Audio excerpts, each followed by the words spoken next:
Vidarbha city news चॅनलमध्ये आपले स्वागत आहे। धुळे शहरात एसआरपी कॅम्प परिसरात बिबट्या दिसला, ज्याच्यामुळे नागरिकांमध्ये भीतीचे वातावरण पसरले। शिवसेना शिंदे गटाने त्वरित बिबट्याला जेरबंद करण्याची मागणी केली। वन विभागाने पिंजरे लावले, पण ते बंद आणि भक्ष्याशिवाय होते। शिवसेना म्हणते हे फक्त शोसाठी ठेवण्यात आले। पिंजरे उघडे करून भक्ष्य ठेवा, अन्यथा शिवसेना स्टाईलमध्ये आंदोलन होईल। धुळे जिल्ह्यात अनेक भागात बिबट्याची उपस्थिती वाढली आहे।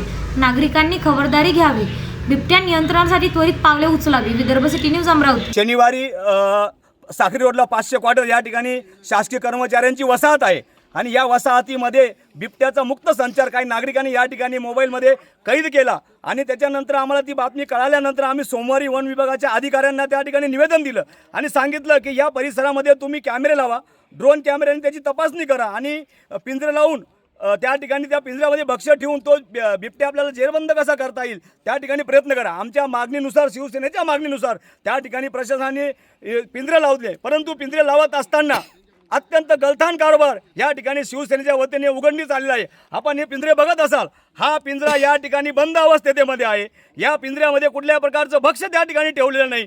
जर त्यांनी पिंजरा बंद ठेवला, त्याच्यामध्ये भक्ष्य ठेवलं नाही, तर हा बिबट्या कशा प्रकारे इथं जेरबंद होऊ शकतो? हा वन विभागाचा गलथान कारभार या ठिकाणी उघडकीस आलेला आहे।